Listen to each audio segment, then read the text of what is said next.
سلام بینندگان عزیز، خبرهای تازه تاجیکستان و جهان را در اخبار آزادی تقدیم شما میکنیم. امروز پنجشنبه 16 سپتامبر. حالا توجه کنید به سرخطی موضوعهای برنامه امروز. هم پیمانها با موقع گوناگون، سران کشورهای عضو سازمان پیمان امنیتی دستجمعی در نشست دوشنبه در رابطه با طالبان موقع مختلف بیان کردند. گزارش از یغناب، خبرنگار رادیوی آزادی در یغناب با عائله عبارت از 21 نفر واخورد که خوانده و نوشتن نمیتوانند. گپ زنی اگه میگیم ما چوپان میشیم ما نمیخوانیم، لیکن این چوپانی هم با نوشتن در کار، خواندن در کار. آیفون نو انتظارات مشتریان را برآورده نکرد. شرکت اپل آیفون و آیپد نو خود را معرفی کرد و نرخ سهمیه ها پایین رفت. امروز در شهر دوشنبه جلسه سران کشورهای عضو سازمان پیمان امنیتی دستجمعی برگزار شد. در جلسه پرزیدنت های تاجیکستان، بلاروس، قرقیزستان، قزاقستان، نخست وزیر ارمنستان و وزیر کارهای خارجه روسیه شرکت ورزیدند. استانیسلاف زاس، رئیس سازمان پیمان امنیتی دستجمعی، در جلسه گفت که یکی از مسئله های اساسی که رهبران کشورها بررسی کردند تحولات اخیری افغانستان بود. همکارم برات یوسفی گزارش می‌دهد. در جلسه خود در دوشنبه سازمان پیمان امنیتی دستجمعی یا سپاد زمینه حقوقی شرکت نیروهای پاسدار صلحش را تحت رهبری سازمان ملل متحد در قلمرو کشورهای بیرون از سازمان تصویب کرده است. این نکته پس از نشست سران کشورهای عضو سپاد در دوشنبه اعلام شد. Также были подписаны важные документы, касающиеся развития миротворческого потенциала ДКБ. همچنین سندهای مهمی مربوط به رشد امکانات نیروهای پاسدار صلح سازمان پیمان امنیتی دستجمعی به تصویب رسید که ما با آن توجه خاص می‌دهیم. سند حسن تفاهم عاید به تغییرات به سازشنامه فعالیت نیروهای صلح‌خواه سازمان پیمان امنیتی دستجمعی از 6 اکتبر سال 2007 به تصویب رسید. این تغییرات امکان استفاده نیروهای صلح‌خواه سازمان را در عملیات‌های صلح‌خواهانه تحت رهبری سازمان ملل و از طریق هماهنگی کشورهای سازمان فراهم می‌سازد.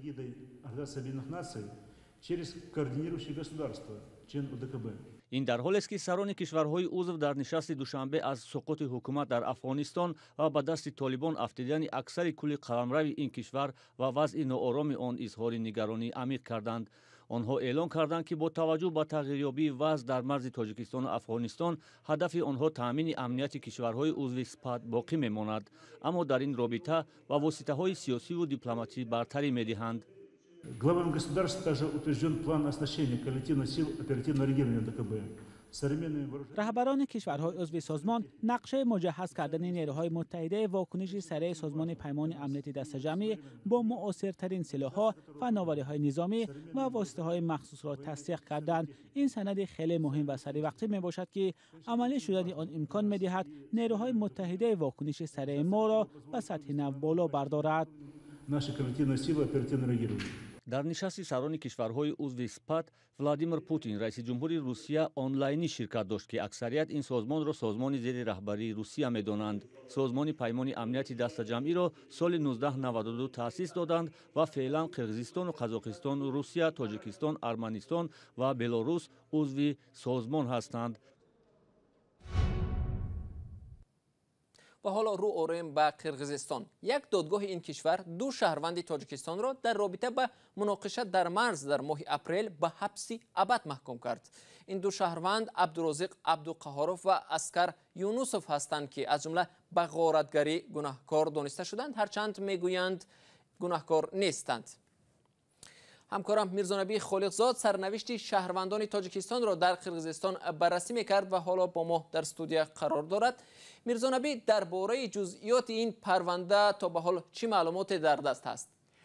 بله عبدالله، عبدالعزیز یونوسوف پدر اسکر یونوسوف یکی از این جوانان در صحبت تلفنی با رادیو آزادی گفت که حکم روز 14 سپتامبر دو روز پیش در دادگاه اصفهان قرقیزستان اعلان شده است.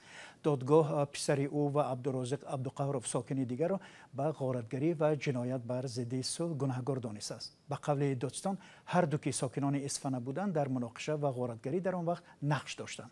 به گفته نزدیکانشان مقامات قرقیز آنها را با جرم اینکه عکس یکی را گویا با اتومات در دست دیدند و دیگری از تخانه خاکی جامشویی گرفته است و چنین حکم سنگین یعنی حکم ابد محکوم کردند. هرچند خویشاوندانشان میگن که این اتهام اساس ندارد. روزی نه شوهر ما یگان آدم نکشته است، یگان دوزی مگزین من ندارنده است، یگان جای نکفانده است. شوهر ما مجبورن گیران رفته، اول خودم گیران رفته لطی کپ کن ملیسه های قرغیزستانی شوهرم مجبور اکار رفته من آزاد کرد. ببینید عبدالعزیز یونسوف گفته است درباره پرونده و حکم چیزی زیادی نمیدونند و روزی محاکمه نیز آنها را به داخل تالار راه ندادند. وکیل دفاعشان نیز از صحبت درباره جزئیات پرونده با ما خودداری کرد و سببش را مناسبت پیچیده تاجیکستان و قرغیزستان گفت.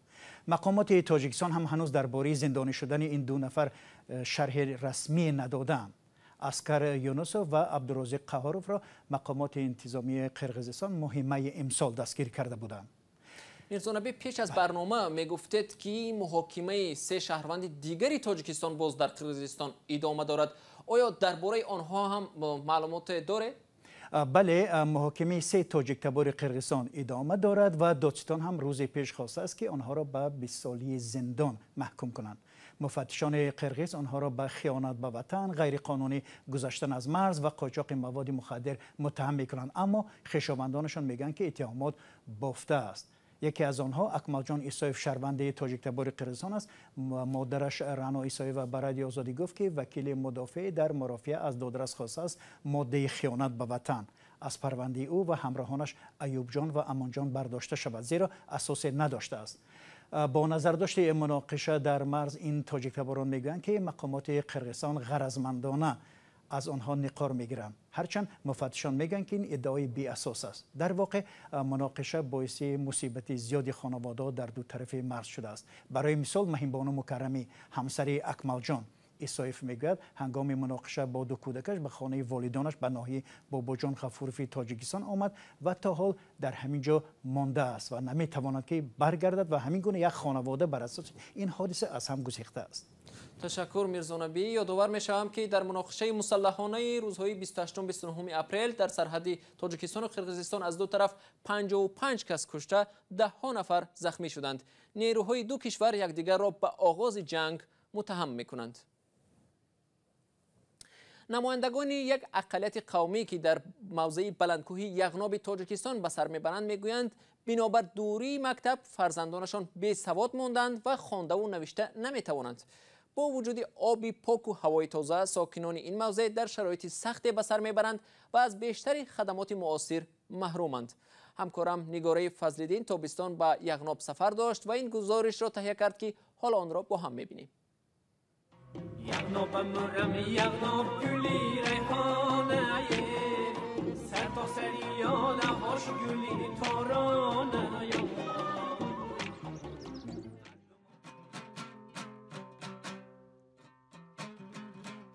авлоди саидмурод аттобуллоеви 50-сола аз 21 нафар иборат аст.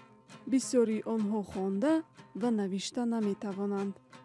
деҳаи дурдаст мактаб надорад. ҳоло 4 нафар аз ин хонадон дар мактаби анзоб мехонанд ки қариб 40 километр аз яғноб дуртар аст. من به قریبی روز یکم یک تنه بیله دیافتیم 8 تنه بیله دارم 5 تا پسر دارم یا دختر کلانو نمیتونن که صاحب زن شدن و یا یکتش 4 تا کودک دارد نمیتوند خواندن نوشتن یکتش 3 تا دارد یکتش 1 تا دارد و یا نمیکنم چوپونی میکنن خودم هم نمیتونم خواندن نوشتن نتونستیم وقتش نکردیم اینجا مکتب نبود نه که این میدک ها که میخوانن اینو شمس خمرها همینو میرن میخوانن نبیرو تاجیکستان دیارم بازارم هر گلزارم امونید زار و اشتاد ای صاحب استقلاله. зиндагии мардум дар яғноб аз ҳам кам фарқ дорад. занҳо аз тобистон то тирамо ба увул ё айлоқ мераванд. фарзона ҳоҷаева яке аз онҳост. ӯ барои фурӯш қуруд, маска, чака ва саршир ё қаймоқ тайёр мекунад.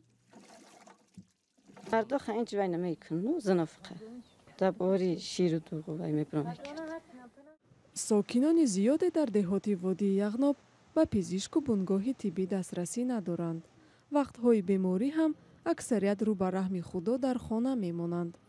бисёре аз занон ҳам ҷони худро дар хатар гузошта дар шароити хона фарзанд ба дунё меоранд. منم چند فرزند یافتیم منم یکم تش مقصد دکتر نرفته منم نبیره هم شدن 8 نبیره.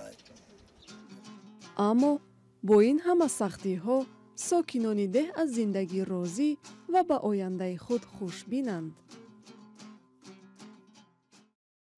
бинандаи арҷманд шакли комили ин гузоришро дар сомонаи радиои озодӣ www.ozodi.org ва дар саҳифаи озоди видео дар ютуб метавонед тамошо кунед.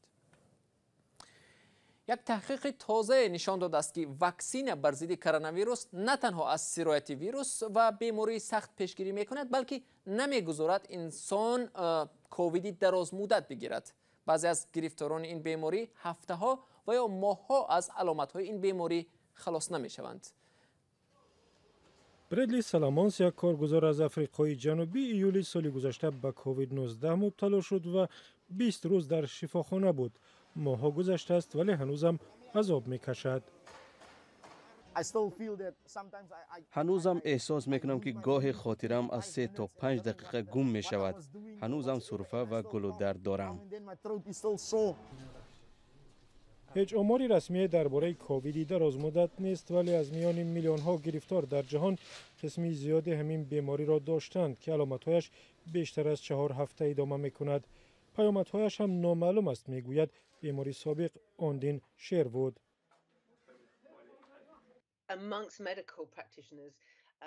табибон ин бемориро ҳар навъ шарҳ медиҳанд. ба баъзеҳо мегӯянд ки сабабаш изтироби худи бемор аст. баъзе табибон онро пурра намефаҳманд. таҳқиқи коллеҷи салтанатии Лондон нишон додааст ки ваксина хатари ковиди дарозмуддатро то 50% кам мекунад ва ваксина гирифтагон аз ин беморӣ камтар ранҷ мекашанд. таҳқиқ дар байни 1,200,000 нафаре сурат гирифтааст ки ба василаи замимаи хос аз вазъи сиҳатиашон гузориш доданд. аз миёни онҳо 0.2% ваксина гирифтагон гуфтанд аз коронавирус эмин монданд. 5% ковиди дарозмуддат гирифтанд, аммо теъдоди ин гуна беморон дар байни онҳое ки ваксина нагирифтанд 11% будааст. ҳафтаи равон ширкати Apple айфони нави 13ро муаррифӣ кард. зоҳиран муштариён аз ин намоиш ба ваҷ наомаданд ва нархи саҳмияҳои ширкати Apple поин рафт. тафсилот дар гузориши ҳамкорам Шаҳлои Гулхоҷа. ҳафтаи равон ширкати маъруфи Apple намоиши солонаи навовариҳояшро аз муаррифии iPad ё худ планшетҳои нав оғоз кард ки аз ҳисоби насби ба истилоҳ протсессори ҷадид, истифодаи барномаи осӣ, шабакаи мухобироти насли панҷум яъне G5, пайвасти USB-C ва шинохт бар асоси ангуштро имконпазир мекунад. сипас насли ҳафтуми соати Apple намоиш дода шуд ки дар он метавон матни бештарро ҷой дод. соат равшантар аст. аз обу чанг беҳтар ҳимоят мешавад ва нерӯ гирифтани батареяи он вақти камтар талаб мекардааст. билохира ширкати Apple 4 намуди айфони 13-умашро пешкаши муштариён кард. маъмулӣ, хурд ва ё мини, бузургтаре бо номи iPhone 13 Pro ва хеле бузург бо номи iPhone 13 Pro Max.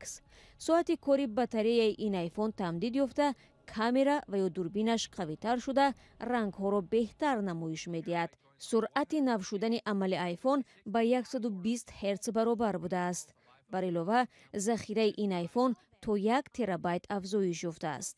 дар амрико нархи айфонҳои нав аз $1000 оғоз меёбад. муштариён аз ин намоиш ба ваҷд наомаданд ва дар натиҷа саҳмияҳои Apple ба миқдори 136% поин шуданд. ахбори озодӣ инҷо ба поён мерасад. то мулоқоти баъдӣ, худоҳафиз.